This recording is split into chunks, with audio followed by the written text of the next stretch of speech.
这次教学演习，我们特意挑选了全旅最拔尖的2个员，学员编在了红方，并且协调了空军进行配合，主要是想让咱们学员呐全面而深切地体验合成营遂行多种作战任务的流程。多谢索副旅长。哎呀，红蓝双方这演习打的是挺热闹啊。不过仗打到这个节骨眼上了，我的学员分队啊，怎么都像没睡醒一样啊？是你们没有给他们安排打击目标啊，还是这帮小子根本就不在状态？首长，您别着急啊，放心吧，咱们学员队很快就会大放光彩。李宗伟，记住，一定要严格按照演习计划和时间节点行动。空军10点才到，等空袭完毕，咱们一营的人啊，要发扬风格。首先，让步兵学院的学员们冲上山头，把红旗插上高地，明白吗？是。老三，学员分队那边什么情况？韩厅长一直在174高地待命，随时可以向山顶冲击。好。哦，对了，演习结束的时候，别忘了在现场安排人给他们拍照。尤其是把插旗的一刻拍下来，回头啊做成视频，给学员兵们带回去留作纪念啊。这样会不会不合适啊？咱们这一次和步兵学院是联合演习，那就说明这些学员兵就是咱们红方的战士。如果一直让人家在后面跟着咱们跑龙套，到最后人家不会有意见吧？有什么意见？那最后的高光时刻不全留给他们了吗？还能有什么意见啊？再说了，正因为是联合训练。那万一磕着碰着，算谁的？算你的还是算我的？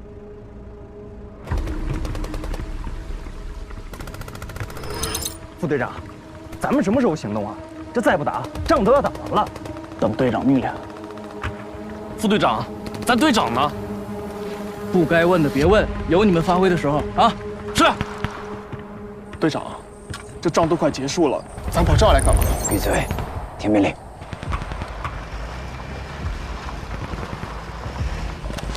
准备行动。队长，这是导演部的车。有什么话，我遵命令。行动。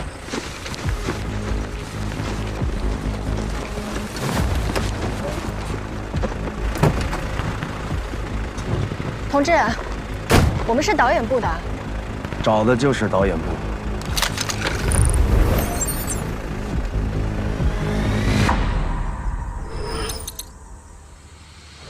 营长，一营一连已经夺取黄前沿阵地，正在向最终目标山顶进发。慌什么？阵地丢了就丢了，这不就是他刘望元想要的表演效果吗？咱们这回是陪衬，是配角，按照剧本，好好的陪着这帮学员兵玩一玩，行吗？他这是公报私仇。当一营营长的时候打不过咱们，刚调到作训科当科长，就踩着咱们过干瘾，往自己脸上贴金。你第一天认识刘望元呢？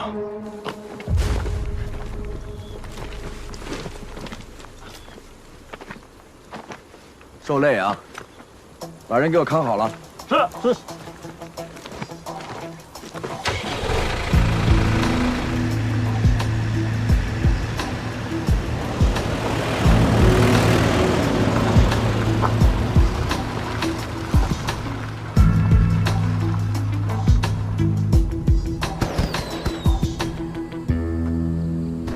首长和同志们，演习暂停15分钟，休息之后重新开始。什么情况这是？还能什么情况？首长来了呗。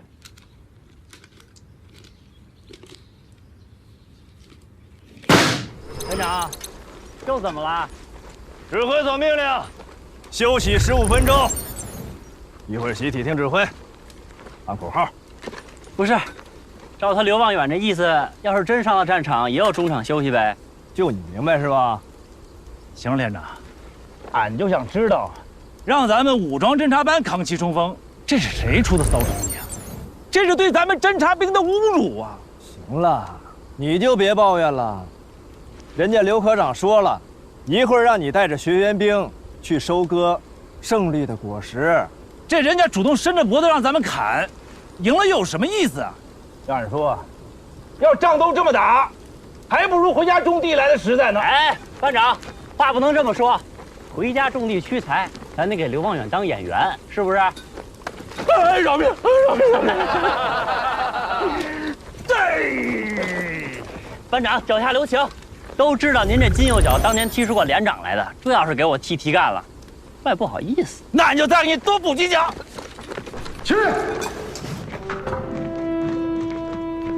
哎呀，陈院长，不好意思，不好意思。梁副军长，开完会之后马不停蹄赶过来，你看，结果还是晚了。你看，你我之间就不必那么客套了吧？哎呀，你这个大院长到我们一线来，平常我是求之不得的啊。说不客套，说不客套，还是免不了俗。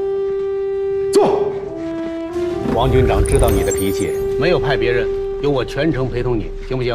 啊、这样好，咱们老伙计又是老同学啊，这样也容易交流。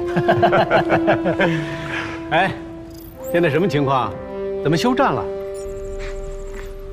报告，师长，我怕您错过最精彩的部分，所以特意让演习暂停了15分钟。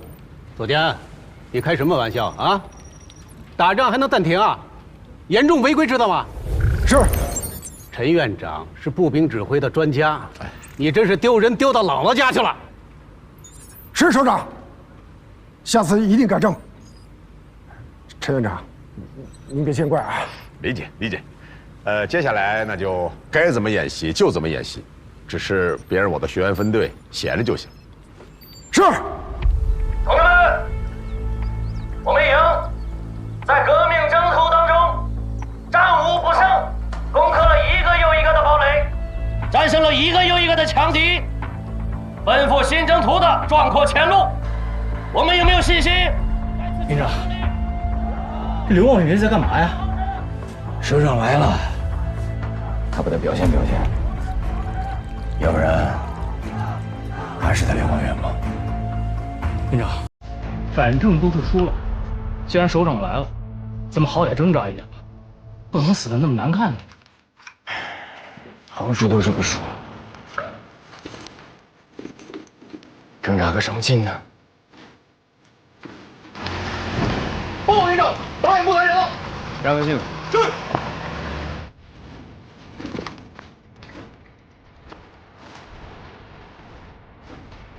张营长，我们是导演部的，专程赶上传达梁副军长最新命令。请讲。咱们这么干行吗？这可是违反纪律的。出任何事我担着。可是。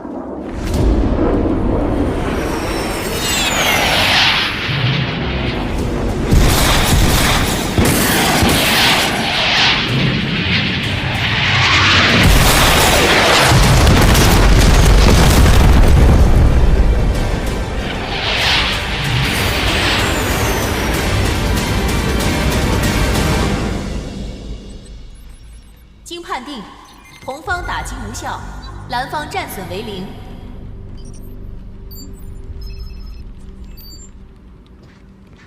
报告。说。首长，是这样，为了保证演习的顺利进行，所以商定严格按照演习的时间节点实施打击。我是不是可以这样理解？因为也暂停了演习。但是空军还是按约定的时间进场，来轰炸，炸的都是空地儿，看见了吗？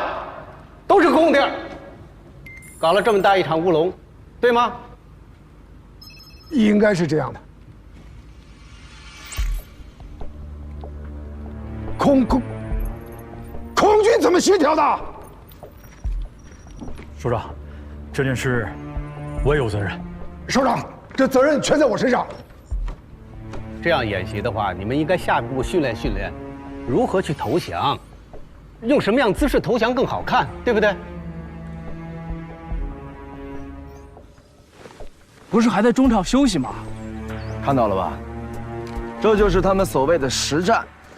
这个演习要就这么结束了，以后我们的学员就会认为这种假模假式的演习会是常态。可你这么干是不是有点太那个了？要不你再找那个刘科长商量商量。商量个啥？这个刘科长满脑子就想表现自己，你知道他怎么跟我说的吗？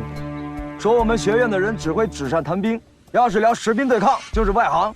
你看看，这就是他们的实兵对抗。那咱下一步怎么办？你带队留在这里，一会儿蓝军会发起反攻，我带一小部分人执行更重要的任务。明白。第一小队，跟我走。是。陈院长，对不起，本来想让你看一场精彩的实战，结果看了一场走形的演习。你知道，你来之前我们很重视，专门协调了战斗机，结果呢，越重视越糟糕。这不演习还没完吗？啊，接着往下看嘛。我说康广平啊，杨旅长不在的日子，你不能大撒把，军事上不能放松。胡闹！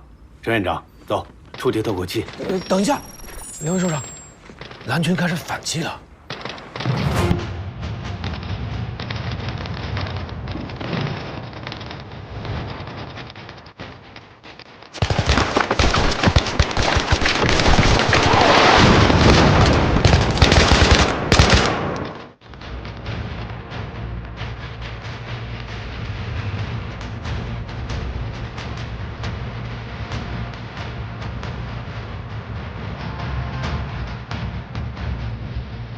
他们这是错了，是错了，早该这么打吗？过瘾！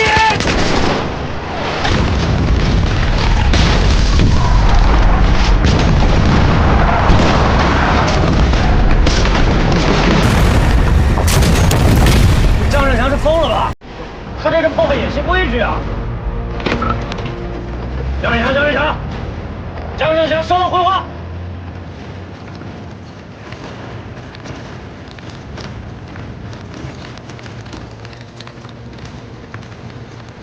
报告营长，我军发起反攻，现已夺回部分阵地。好，全体登！梁副军长下达指令，要我们拿出真正实力，认真打。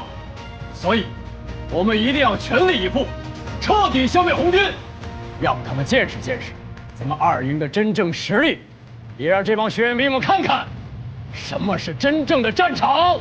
是。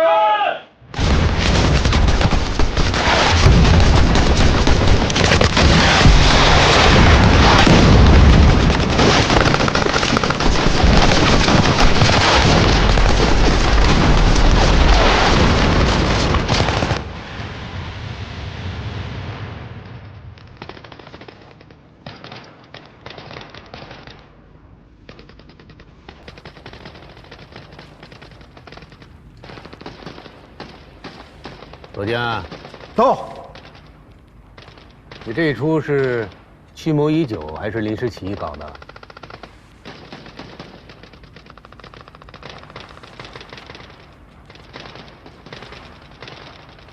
打得不错。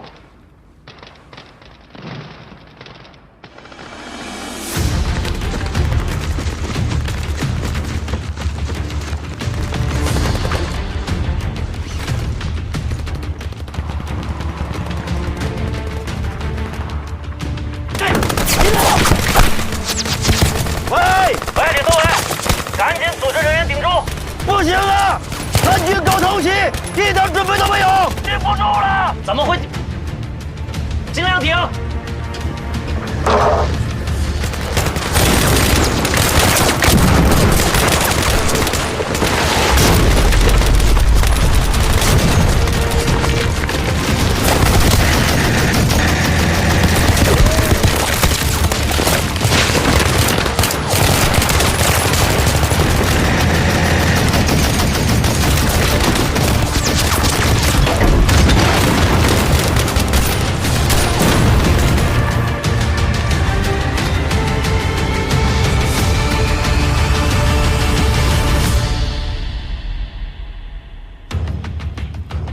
好，干得漂亮！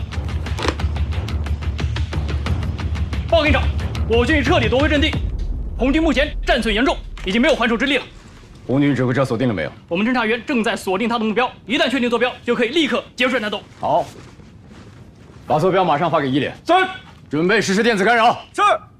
步兵学院的学员兵怎么样了？他们还真行，打得有章有法的。是吗？雷达搜索结果如何？正在搜索。毕竟，马上都是军官了，不能小瞧了他们。不过啊，他们撑不了多久了。这刘科长真不够意思，根本没分给他们重装备，都是碎型作战。现在被我们围在174高地，2排冲炮差不多了。锁定他们的位置，我要亲自给郭子健收尸。这么大气性，你跟他有仇啊？靠拢！我们现在只有15个人，没有重火力配置，所以要采取特种作战手段实施斩首。队长，你说吧，怎么办？这个地方是蓝军指挥员的帐篷，第1、第2组负责清理周边岗哨，第3组负责爆破破坏其车辆和通讯设备，并吸引敌方火力，第4、第5组随我直接接地作战，一定要把蓝军指挥员逼出老巢。袁龙，到！你迅速占领制高点，伺机斩首。没问题。可他们要是一直躲在里面不出来，不会的，有我在，他肯定会露面。家伙带了吧？放心吧，都带着。啊，时间紧迫，出发！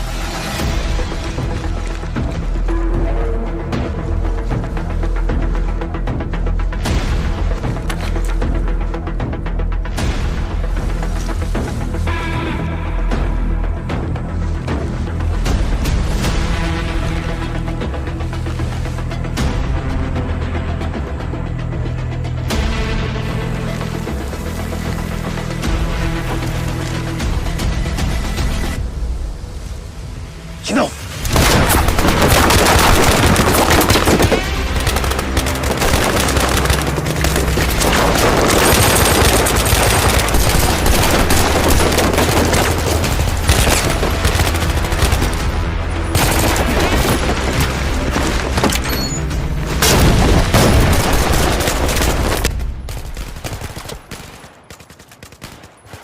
营长，是步兵学院的学员。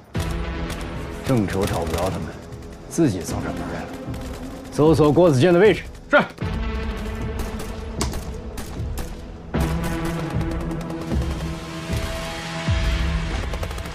营长。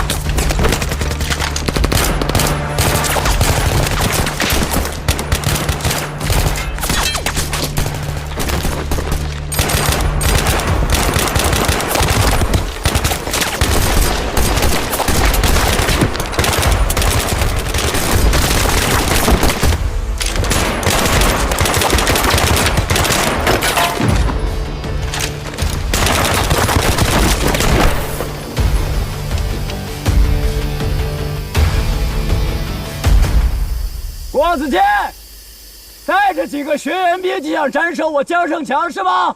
太高看自己了吧？给你个机会，出来乖乖投降，我江胜强以人格保证，我保你活到演习结束，怎么样？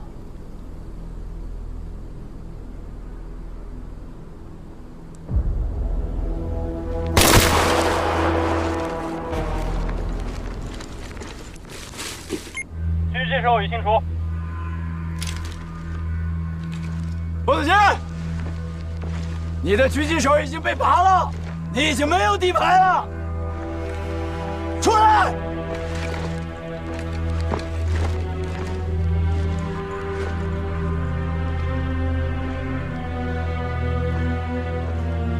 谁说我的底牌没有了？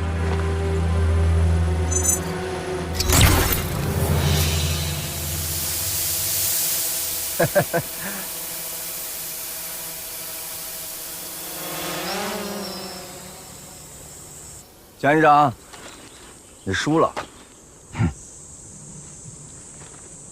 还是希望这些下三滥的手段啊！开枪！单挑，正好把之前的账算一算。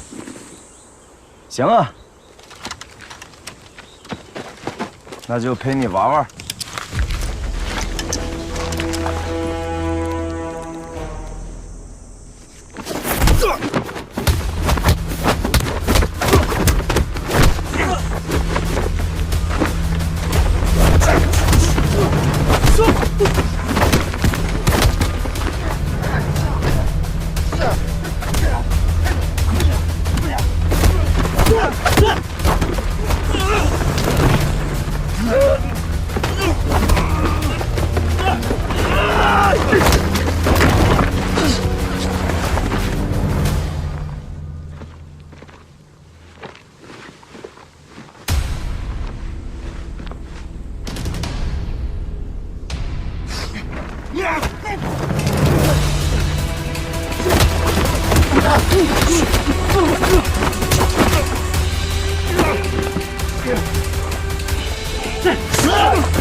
都阵亡了，别打了！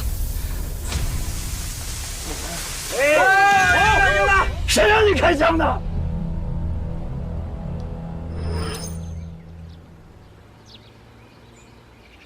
江胜强，你脑子进水了吧？啊！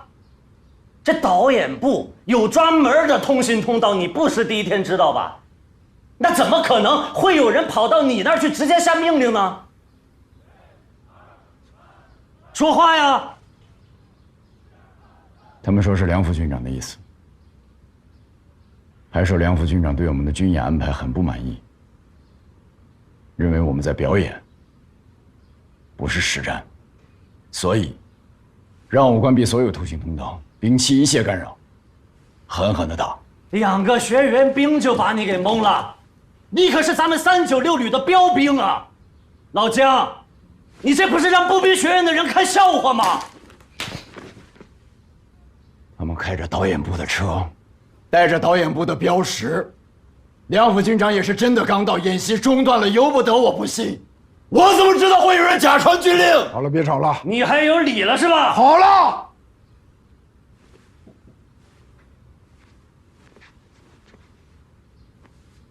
叫这干嘛？比个儿啊！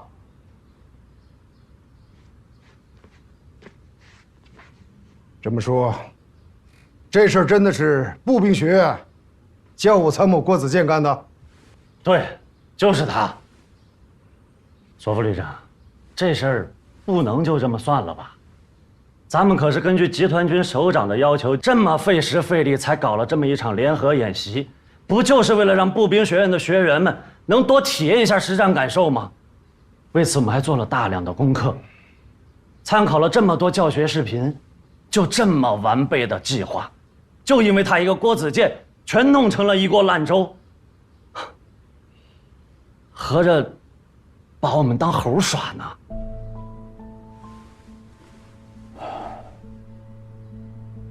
郭子健这么做的动机是什么？他还能是为什么？出风头呗。政委您看啊，先是让2营趁着1营不备，把1营打了个稀巴烂，然后他再带着学员兵跑去把江胜强斩首了。合着我们396旅的人全是傻子，就他一个人是英雄呗。当众打别人的脸，然后再踩着别人的脸往上爬。对，这就是他郭子健的性格。你以前就认识他？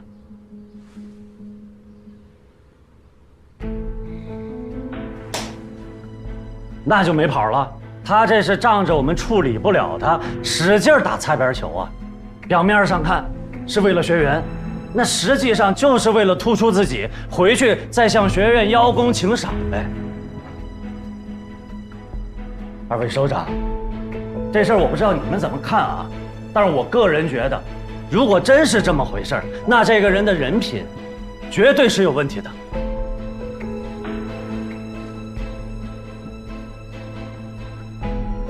过瘾吧？啊，首长，这不事儿赶事儿赶上了吗？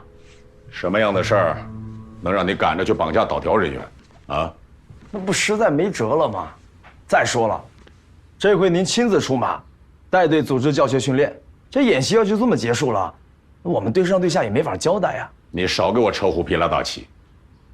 如果在院里啊，有些事儿含糊一下，我觉得还能过得去。可今天这种场合，又在人家的地盘上，你让我怎么收场啊？啊，要杀要剐，我一人承担。你说的轻巧，你承担，你一个营支参谋，全身剁干净，你才能有几两肉啊？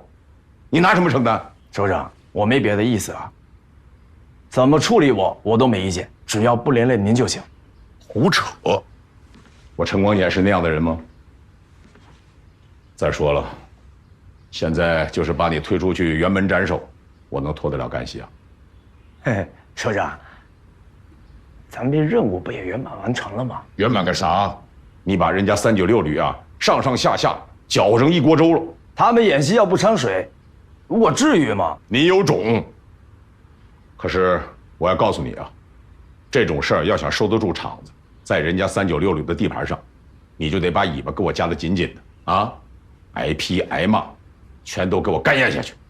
不就是开我的批斗会吗？我认。这种态度可不像认怂的样子。那是我一个人左右了战场，促进了部队实战化训练。你自己应该明白，就你绑架梁参谋这件事儿，如果给你上纲上线的话，就能就地免了你的职。这啥年代了，还上纲上线？任何年代都应该讲究组织纪律。现在有点时间，好好准备一下吧。啊，说实话，今天下午这个总结啊，他们要听的、想听的，就是你的检讨。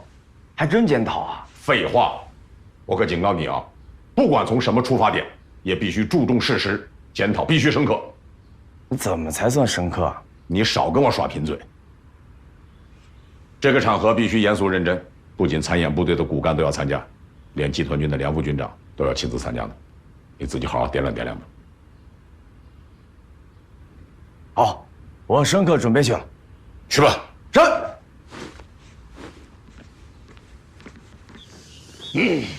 今天这个会开的真的是。郭子健，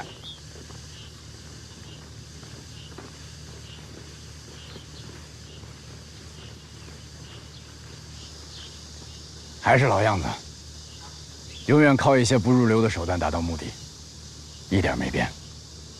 这么多年没见，还是这么输不起啊？难道你就不想真打？真打？郭子健，我倒是真的希望有机会跟你好好的较量一番。到时候，你一定会是我的手下败将。到时候，希望你能有这个资格。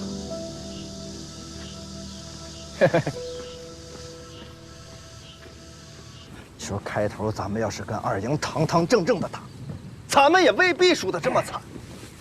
啊，跟咱们开始说按照套路来，背后捅咱们一刀，有这么干的吗？俺当兵这么多年了，就没丢过这么大的人。吴东升，你怎么也跟着发牢骚？我倒真觉得这样是挺好的，只有这样了，才能让你们真正的明白，战场上永远都是瞬息万变，什么情况都可能会发生。如果你们当时按照战术要求做好隐蔽，怎么可能会吃这么大亏呢？不是教导员，咱们都被人家玩得这么惨了，你咋还能保持这么好的平常心？那我问你，最后是不是咱们红军赢了？你有什么不好？可胜利是靠人家步兵学院打下来的，那有啥好啊？就是啊，那步兵学院的学员也是咱们红军的一部分吧？是，人家斩首成功了，那也是因为咱们牵制了蓝军的火力，影响了江上强的判断，所以功劳、荣誉是我们大家伙一起的。这样的荣誉，俺宁愿不要。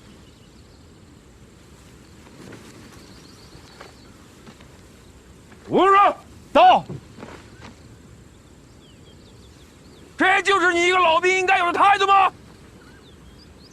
站还就是你给大家伙做的榜样吗？教导员，俺都当了这么多年兵了，还能再打几仗啊？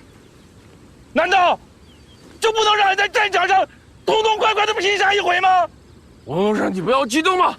揭秘，坐。揭秘。大员，今天这事儿内幕我知道了。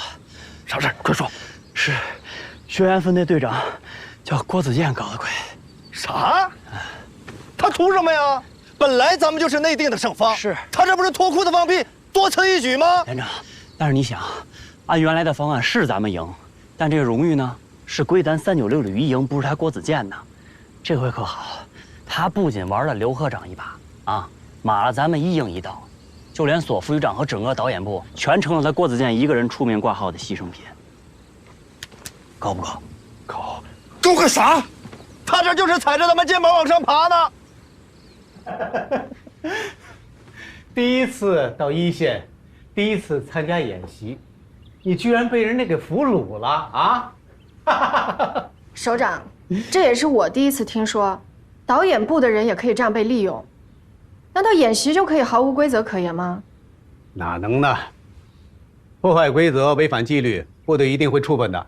但是你啊，一片赤子之心，象牙塔里待久了，上这么一堂课对你来说，不是什么坏事。这样的课可坏了。这就好比是在足球场上殴打裁判，跟那样的性质差不多。哎，那你想想，如果在足球场上明目张胆的犯规，裁判视而不见，那么对于想踢一场高质量比赛的运动员来说，把裁判抓出来出气，有什么不对啊？老师，您一直教育我1是1，2是2，而且396旅的演习计划是他们自己拿的，我们只不过是辅助导条。您这么护着他，没道理吧？当然了，这叫情有可原，但是罪不可赦。我这么说，你满意了吧？基本满意，但是气还没有全消。你放心吧，这口气我一定替你出了。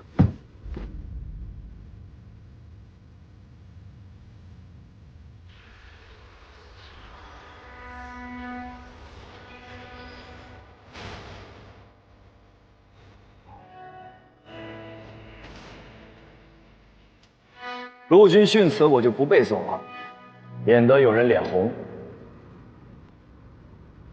郭参谋，就事论事啊，没必要把陆军训词这么大的帽子甩出来压人。好，就当陆军训词是顶大帽子。那么请问，为什么不能把这顶帽子拿出来压一压那些不思进取的人？为什么不能拿出来旗帜鲜明地昭示我们应当进取的方向呢？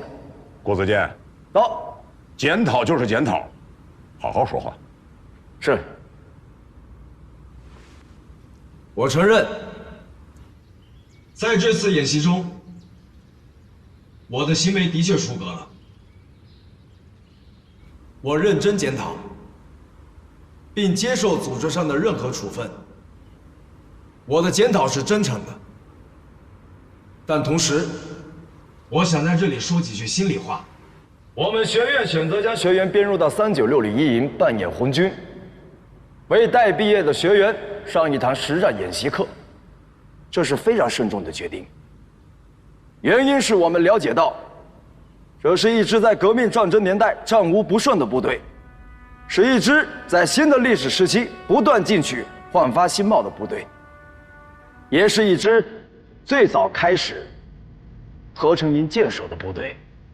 合成营建设是这次陆军转型的一项重大举措，必将使军旅营体制的独特优势能够得到更充分的彰显，有力推动我们陆军向充实、合成、多能、灵活方向发展。我坚决拥护。作为转型后的陆军，在今后的岁月里，我们当然还有可能会夺山头，可即便夺山头，夺的也应该是21世纪的山头，是带有信息化攻防的山头，是现代战场特色鲜明的山头。而且不管这个山头怎么夺，也应当是一场你死我活的较量，是胜负难分的比拼，是势均力敌的对抗。可今天展现给我们的是什么呢？郭子健，赶紧给我下来！别，陈院长，让他把话说完。郭参谋，到，继续说，把话说透了。谢谢首长。我没有更多想说的了，我只是想告诉大家，我们的学员在军校经受了多年先进理论的感染和熏陶，难道你们就忍心让这些年轻的像白纸一样的未来军官，就带着今天这样的演习经验，走向未来战场，与敌人去搏杀，去拼命，去完成祖国和人民的重托吗？未来战场会给这样的经验签下通行证吗？你们作为这次演习的设计和执行的所有剧中人，请扪心自问，作为军人，如果你们还有进取的血性，对未来的担当，还能坦然地面对如此糊弄人以及不负责任的行为吗？郭子健，我要提醒你啊，你今天可是来做检讨的，你就这么做检讨的吗？最后，我要在这里向一个人真诚地道歉，这个人就是这次演习的导调员梁鸿参谋。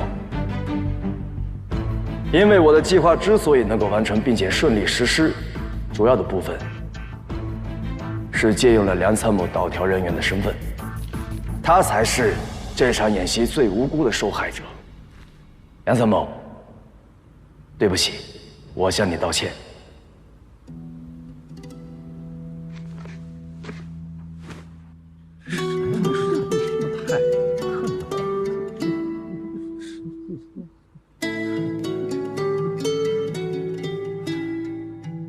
老同学，这回啊，我这脸面彻底是栽在你这儿。你不要自责了。今天被郭子健这么一搅和，反而别有一番风景啊。你也不用替他开脱，也不用照顾我的面子。再怎么说，今天的表现，他确实是出格了。长期以来，咱们部队严格的管理体制、泾渭分明的职级体系，逐渐形成了一种固化的认知。很多不科学的传统，一旦约定俗成之后，很难改变。时间长了，很多同志的思想都会绕着走。郭子健这番话撕开了这个伪装，他的话不顺耳，而且句句戳心。说实在，郭子健身上真有你的影子。跟我说说他。这小子当过特种兵，干过侦察连连长，还在国际侦察兵比武中拿过金牌。读研究生的时候呢，因为他专攻陆军新制作战力量编程，我们学院是花了9牛2虎之力才把他拿下的。哦，你这么一说我就想通了。396旅准备的那些演习，在他眼里就是小儿科。这小子真本事嘛，肯定是有，但是你也知道，有本事的人毛病，在他身上也是特别的集中。不仅说话做事太过于自我，而且特别爱钻牛角尖。尤其他这个狗脾气，一直以来让我们学院特别的头疼。那你们这次打算怎么处置他？你放心，我们学院党委肯定会严肃处理的，绝不会姑息，一定会给你们军团军一个满意的答复。这么急啊？有这个必要吗？当然有这个必要了。事情本身也已经很清楚了，而且郭子健本人对这件事情也一直是没有异议的。所以老梁，处理意见最好是特事特办。特事特办。对啊，是应该特事特办。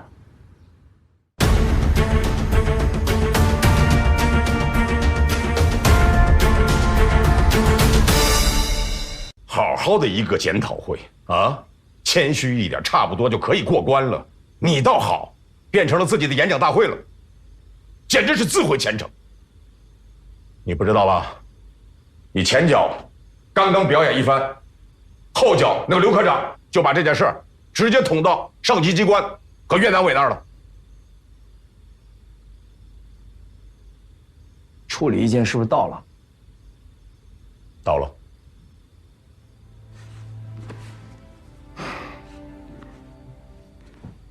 郭泽健，你可能都不知道，鉴于你的综合素质，本来是要把一个副团职的岗位让你去代理的，原本等演习结束之后就要宣布的。这下可好，直接是胎死腹中。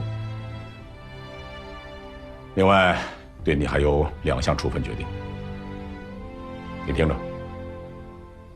第一，撤销院里对你所有的重点培养规划，原本让你去空中突击旅和第4特战旅的任职和课题计划全部停止。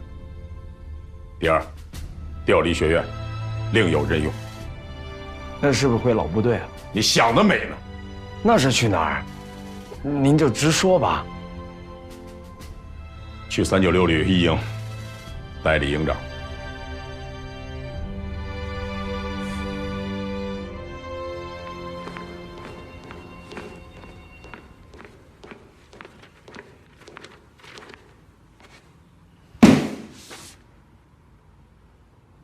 他们什么意思？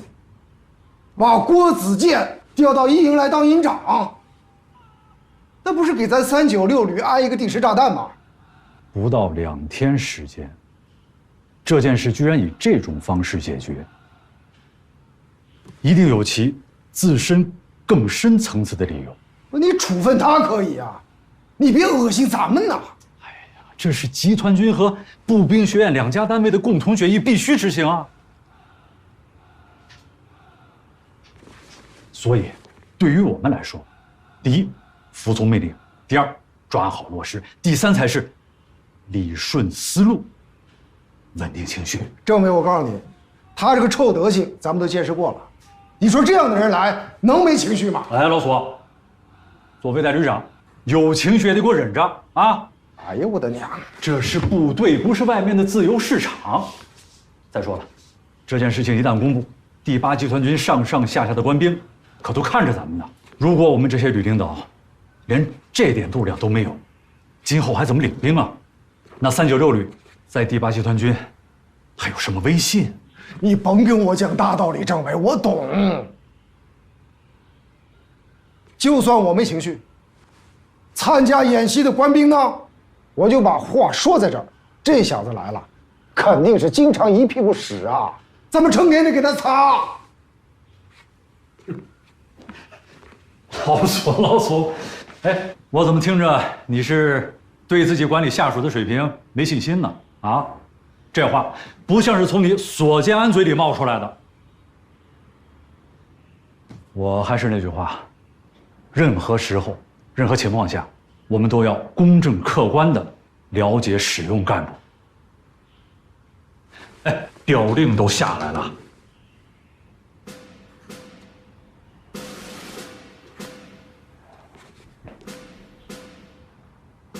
服从命令了。波尔老康，咱俩通个气儿啊，达成默契。这小子一身毛病啊，我想给他掰过来，咱俩好好盘盘他。只要你把情绪搂住了，我全力支持你工作。行，判他。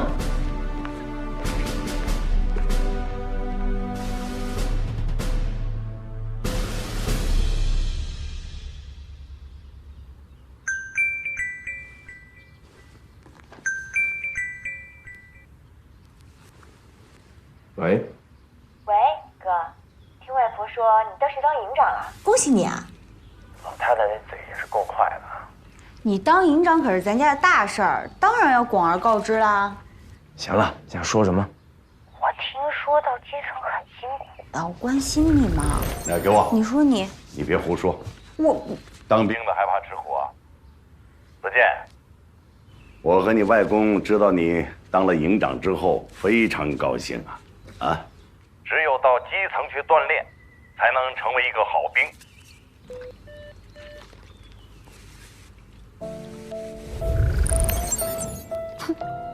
你看看，你又不是不知道他不愿意听你说话，完了吧？哎呦，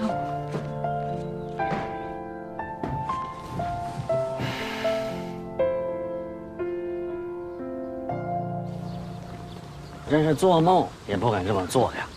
接替我一营营长的竟然是郭子健。你小子这背后一刀也挺狠的，直接告到人家校党委去了。哼，我这叫以其人之道还治其人之身，他不是很能吗？这回我倒是要好好让他瞧瞧，啊，咱们396旅到底是睡猫还是猛虎？这郭子健最大的毛病就是爱显摆，看着吧，等到了396旅，他也闲不住。我最知道该怎么对付这种人了，就得给他个下马威，让他好老实老实。哟，有主意了，很快你就知道了。同志们，此前郭子健同志啊，作为教务参谋，代表步兵学院执行与我们联合训练演习，大家早已经不再陌生了。但是从今以后啊，他的角色就完全不一样了。如果说他之前是客，那么从今天开始啊，他就是我们396旅的一份子，而且是我们红一营的主要领导。杂强同志，到！你作为老大哥、老政工，希望你们啊能够密切合作啊，带领一营迈上新的台阶。是。郭营长，我代表一营所有的官兵，对你表示热烈的欢迎。更希望在今后的日子里，可以荣辱与共。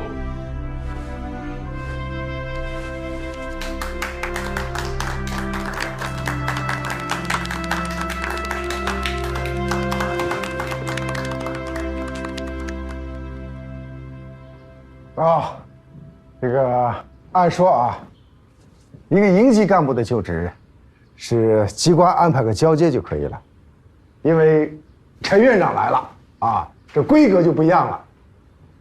院长，你给大家做个指示吧。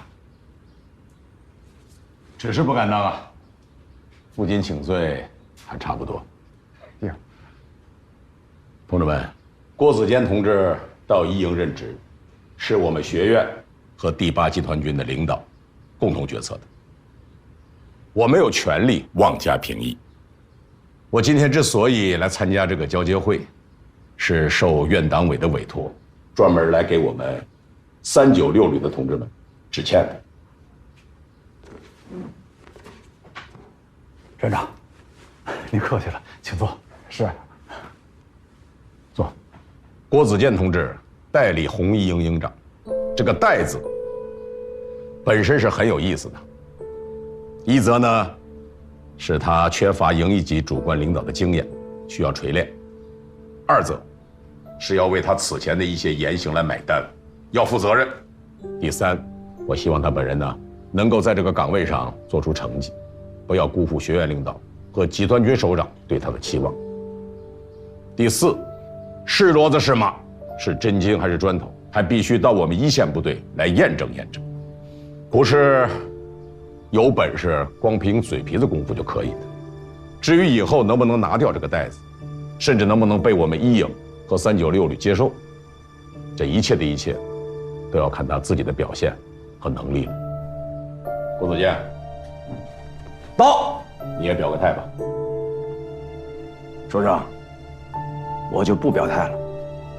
各位领导，今后我会用行动说话，大家看我的表现吧。好，交接会就到这儿吧。报告，坐下说。是。刚才郭参谋说，哦不对，现在已经是郭营长了。你说会用实际行动来为以后表态，对吧？没错。那就好。我向各位首长汇报一下，由于前2天的演习，我们暴露了大量的问题，再加上郭营长的提醒，身为作训科科长，我这2天也进行了深刻的反思和反省。报经吕首长和集团军作训处的同意，我们决定把参加演习所有的1营和2营官兵留在教导队，再进行一次实战化复盘演练。是啊，首长，我们确实是这么安排的。但是，鉴于现在1营营长位置的空缺，我们本来打算从3营或者4营协调出一位营长，来率领1营组织对抗。但现在郭营长从天而降，这正好就帮我们解决了难题啊！刘科长，你什么意思？你是想现在就让郭子健，马上带领1营参加演练？也不是马上，正常安排呢是明天晚上进入情况，具体怎么组织，正好导调组的梁洪梁参谋还没有离开，所以我们请他和新赶来的同志参与导调。当然了，郭营长，如果你选择放弃行使1营营长的权利，那也没关系，我们可以为你安排一个观摩席位。郭营长，这就看你的意思了。左副旅长，什么事你说吧。左副旅长，郭子健同志刚刚来到我们1营，跟所有人都不认识，对营里的情况完全不了解。这个时候你让他去指挥，我看要不然还是下。左科长，这个任务我接了。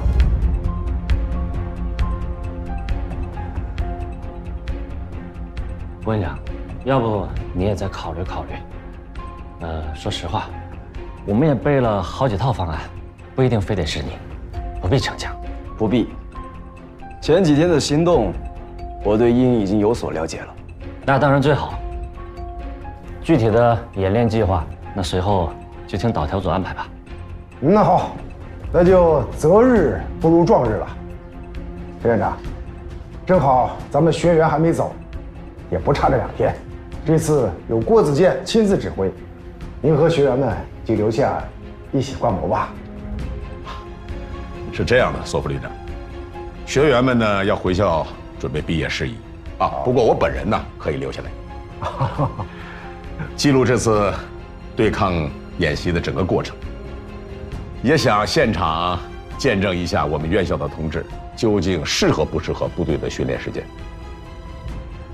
郭子健，走。既然应下了战局，那就放开手，好好打，明白吗？是。相信大家都认识我，我就不自我介绍了。因为前几天那场演习，我相信很多人都不喜欢我，甚至很讨厌我。不过没关系，说句心里话，我不需要你们的喜欢。这次来1营，原因只有一个，那就是组织的安排，我必须服从。但我的感受跟你们一样，不情愿。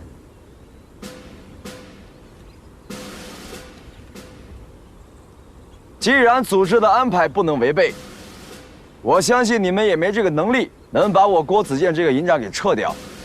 那么从今天起，希望大家能够暂时放下对我郭子健的个人恩怨，把1营这个造假营的帽子先给我摘下来。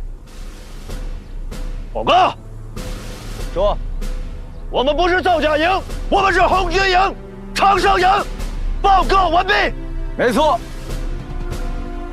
，1营的荣誉馆，刚刚教导员带我去看过了，但那些荣誉是1营的先辈们创造的，跟你们有什么关系？1营这2年的比武成绩我看过了，在与2营的对抗中，只有一个结果。失败，失败，还是失败。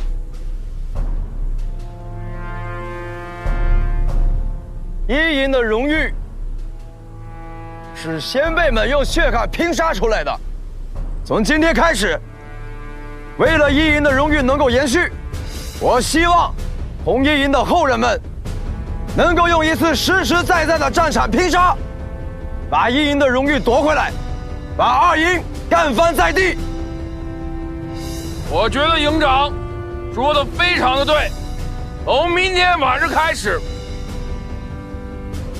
我们是要跟二营实打实的干一仗了。怎么可能打得过二营啊？顶多输的不那么惨。就是。怎么？怂了？想认输？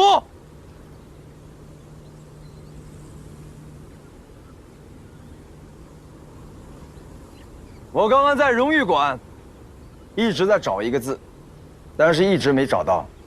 有谁知道是哪个字？中！对，红衣营的先辈们从来没想过，也没用过这个字。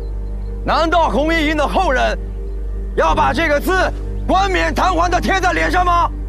那么，不能，坚决不能！好，要的就是这句话。从今天开始，一营马上进入临战状态。对我国子监有任何个人恩怨，那是我们一营内部的事情。等打赢了这仗，我国子监任凭你们处置。是爷们儿的，动起来吧！梁参谋，大喜了！石镇华府办的事定下来了，已经来了个新营长，你想不想知道是谁？龙班长，基地这次把你调到我身边，是让你配合我工作，不是让你给我传八卦的。还有，对抗演习的细节你都捋顺了没有？梁参，你不能每天只知道工作，跟个机器人似的，这样不好。已经完成了。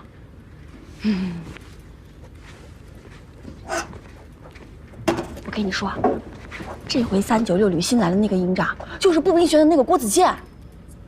吃惊吧？郭子健他本来就是研究军事指挥方面的人才，他去一营当指挥员，这有什么好吃惊的？不是，前几天不就是他把你给绑了吗？他已经跟我道过歉了，这就完啦？那不然呢？行吧，我真是咸吃萝卜淡操心。不过啊，这个郭子健到了一营也没有什么好果子吃。哎，梁子，他是个什么样的人？你怎么对他那么关心啊？我看过他的硕士论文，学术研究方面确实很出色，理念也很先进。武力值应该算是特战队员的级别吧。梁子，我不是问你这个，梁子，就是性格啊、长相啊。帅不帅？性格啊，性格骄傲自大，不按常理出牌，但是口才还不错。长相，你觉得什么叫帅啊？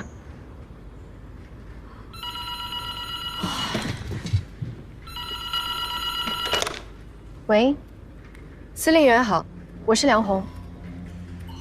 集团军作训处的许处长都已经安排好了。具体的实施计划已经完备，今天晚上就会把任务部署下去。明白，请您放心，保证完成任务。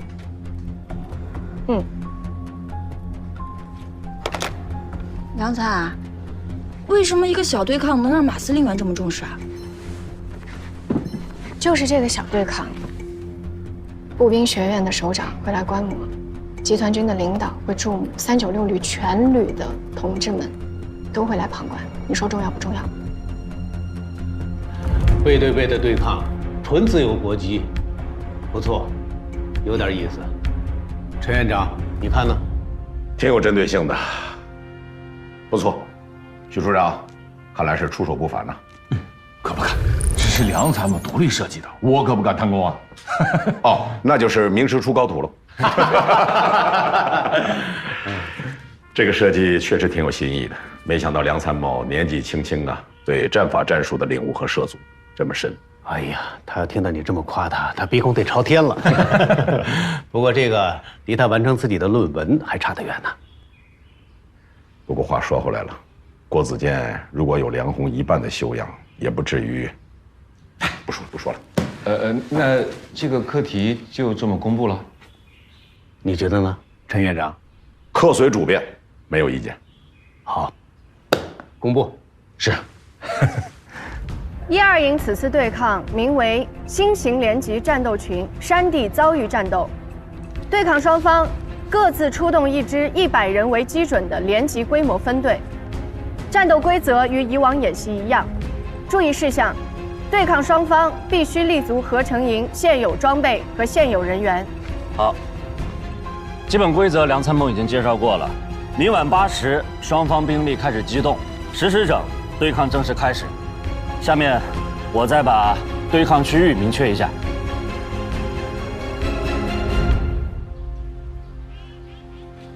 蒋志强，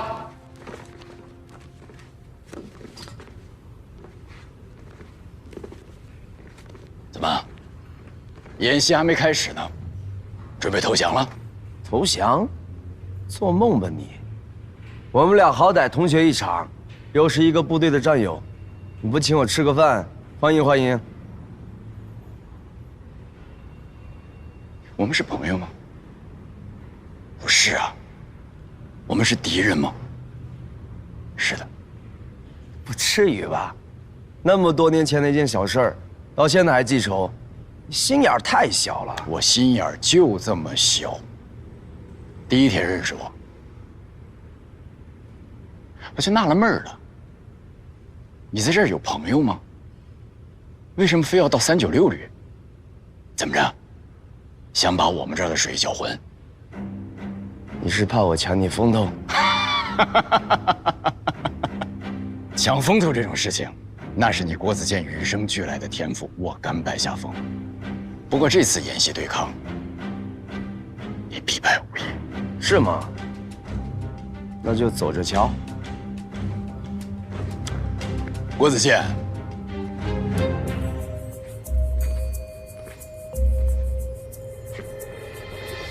不要以为以前你可以靠阴谋诡计取胜，以后一直也可以。396旅不是你肆意妄为的地方。像你这种人啊，也就只配跟1营这种训练水平的队伍待在一起。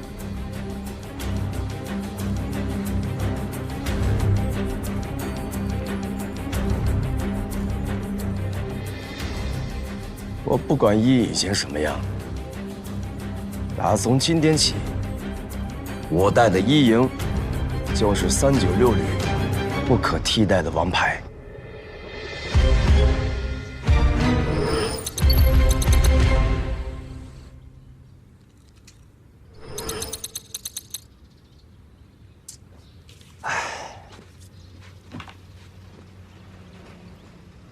郭营长，你的这种打法我真是头一次见。一盘散沙，这仗没法打呀。董振国，到。你试试。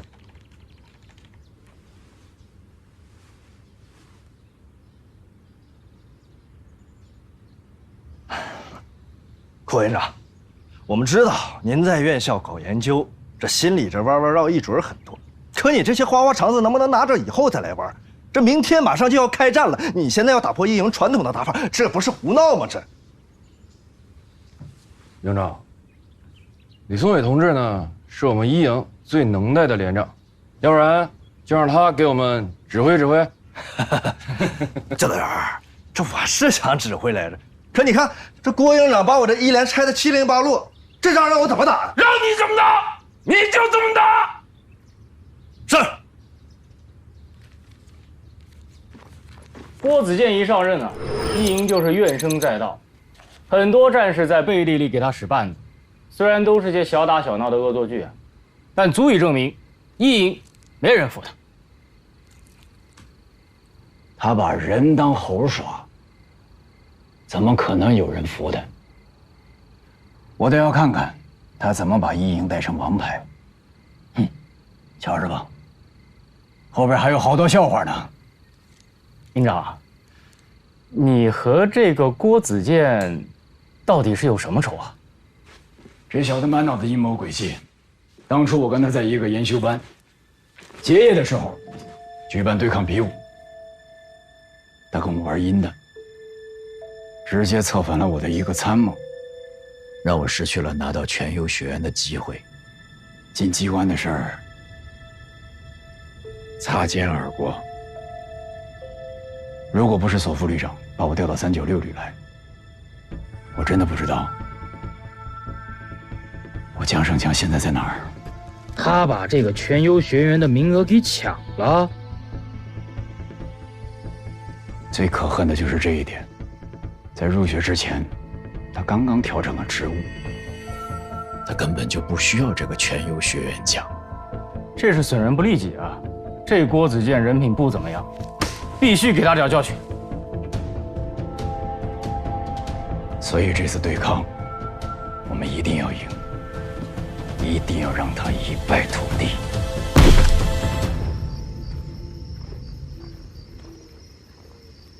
营长，你这么做真的能行吗？我知道我不精通战法，但我也明白集中用兵的道理。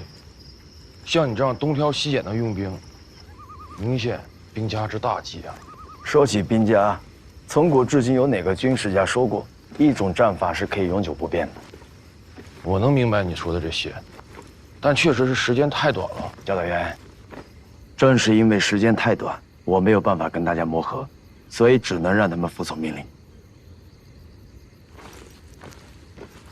这次对抗，1营的主力一定是李宗伟，应该还会配置一些辅助火力。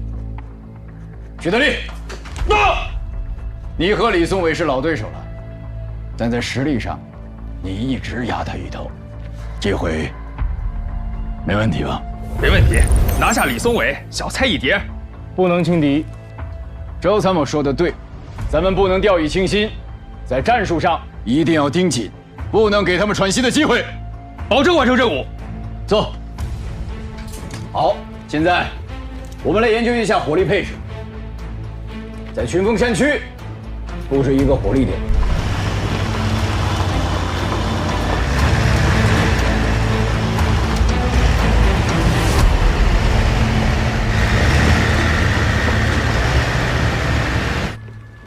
报告，二位师长，百人对抗马上就要开始了。你说这场遭遇战会不会打成拼刺刀式的硬杠啊？我看完全有可能。某些军事大国不是一直在推进亚洛基式的战法吗？这样就看谁的兵力和火力占优了。如果仗打成这样的话，确实没什么看头了。起来！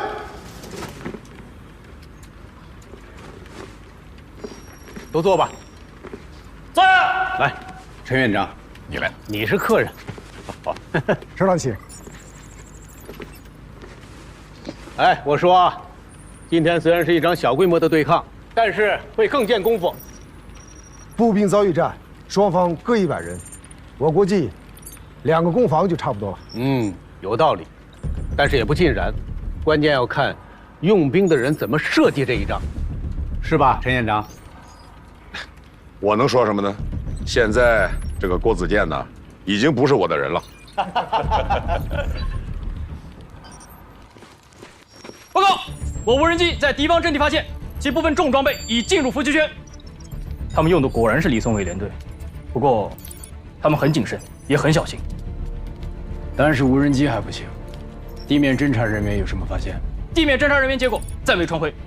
那就等结果出来以后再行动。有没有发现对方的侦察人员？目前还没有。注意警戒。是。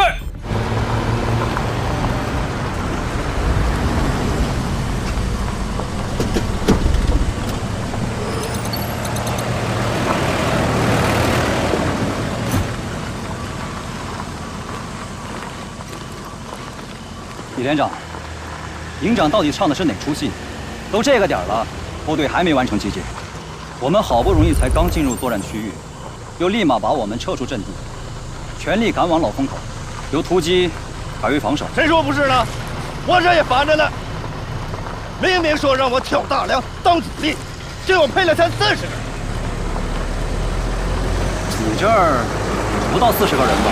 这不刚接到命令，又拉走了一半。你说这仗我怎么打？那你为什么没去？郭营长说了，这个地儿是这次对抗的胜负关键，让我坚守，营长葫芦里到底卖的是什么药？我看就是毒药。这个学生官儿什么都不懂，瞎指挥。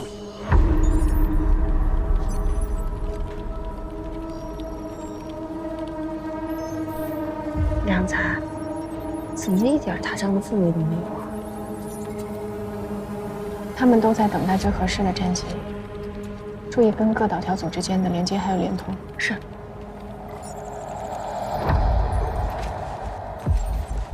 报告，地面侦察人员已侦察完毕，与无人机报案时侦察结果相同。好，命令炮兵开火，摧毁敌方重装备主力，给徐大力扫清障碍，消灭李松伟。是。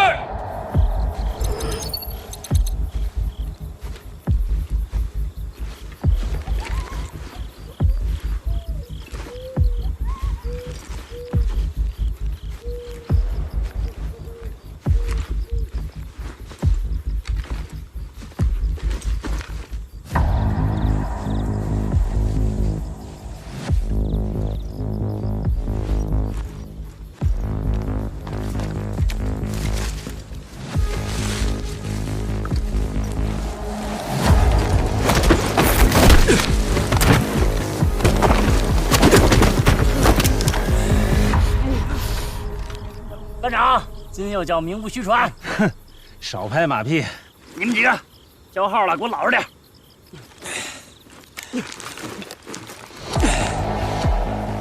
怎么着？想坏规矩？我的，干活。4号。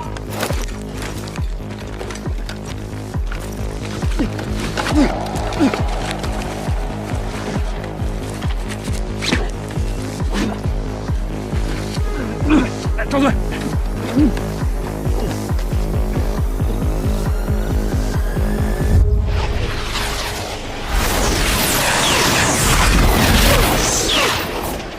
开打啊！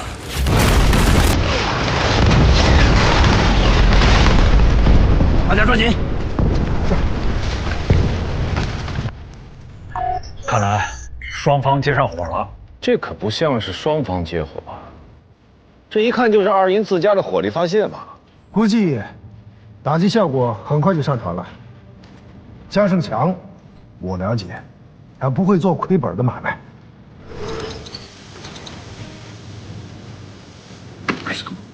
我就知道是什么毒药，什么战术素养，明明就是打我的一连弹炮灰。报告，首长，打击效果已经出来了，打击有效，一营战损15%。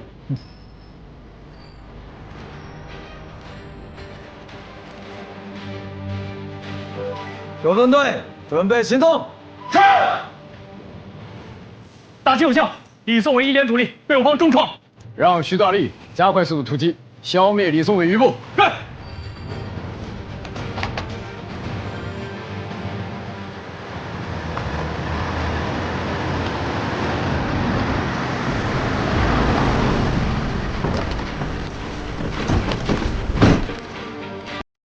报告，连长，这没几个人，该不会是落荒而逃了吧？胡庆元，到，打开通讯装置。报营长，许连长电话。我是江胜强。报告营长，我已突击至一营阵地，但除了刚干掉的步战车及其部分兵力之外，阵地上再无他人啊！什么？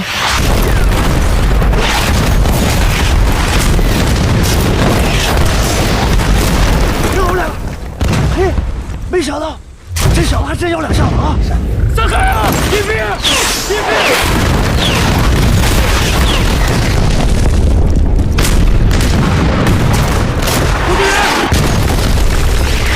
报告营长，我连遭到火力打击，是个陷阱。营长，一营阵地效力到底，我们的装备无法撤出。从地形看，只有北侧一处平坦地段。徐大力，马上向阵地北侧撤出。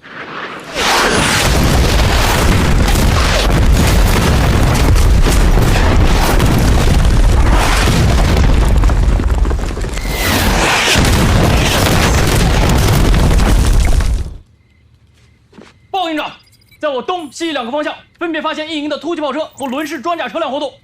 什么意思？吴子谦想包我饺子？就他那点人，还太自大了。通讯员到，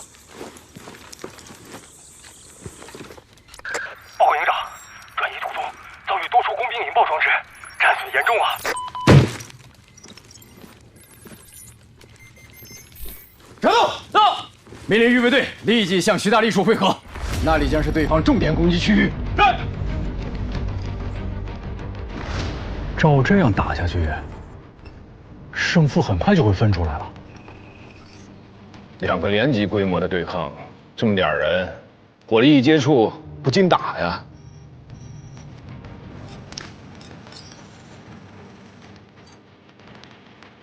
咦呀，这么大的，打的是不是越来越看不清楚了？嗯，有时候越看不清楚啊，没准到后面越有看头。是啊。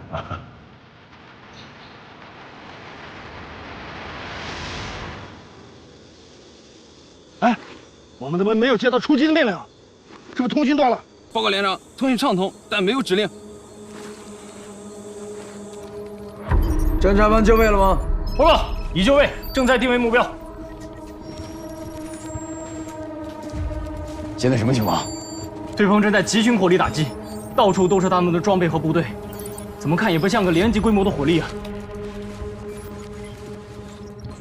好你个郭子健，你敢违规？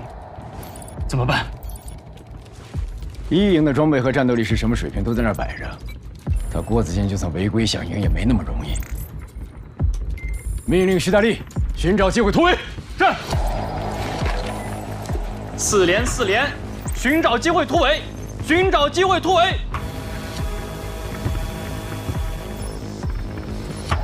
找到了，目标2营指挥所，53，发送坐标。明白。5角炮火打击。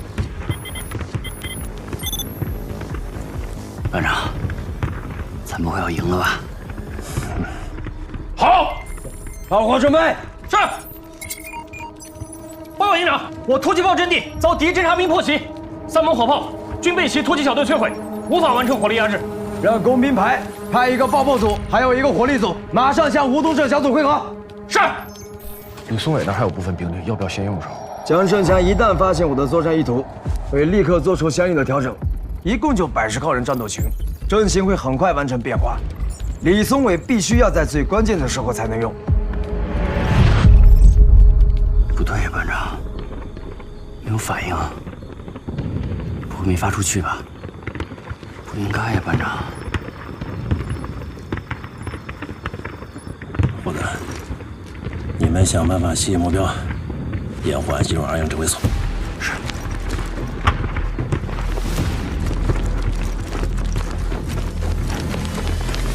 好，我明白。营长，继续。我侦察分队掩护突击火力，干掉了对方的重火力。干得好！进！报告营长，后方有敌侦察人员活动。不是布哨了吗？为什么没有消息？可能被没收了。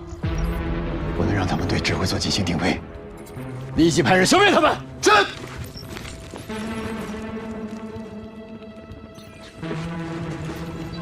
杨参谋，到。执行第2套方案。是。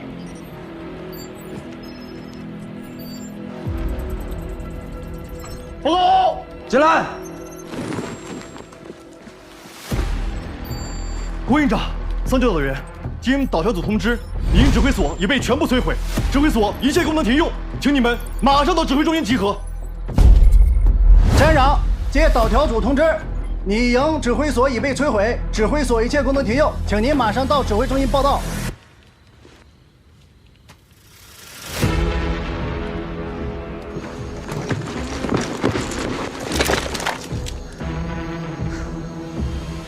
吴班长，厉害呀，都摸到我指挥所来了。江长，对不住了。哼，我告诉你，你们赢的不算数。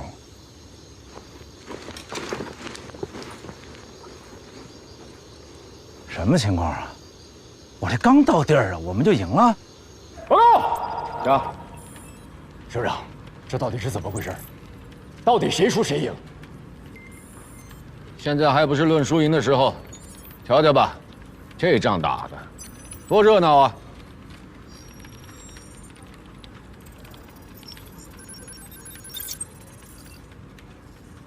各位首长，我也想问一下，没有指挥，这还不打成一锅粥了？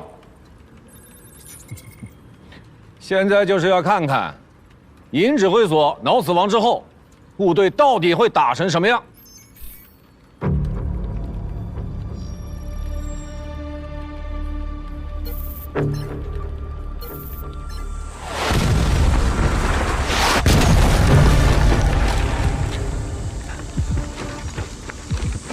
连长，营指挥所断开联系，估计是电磁干扰，等一会儿再连。是。二排长，无论我这里发生什么事儿，你一个兵都不准动，不见兔子不撒鹰。所有人注意，跟上我的节奏，向西南方向突围，走。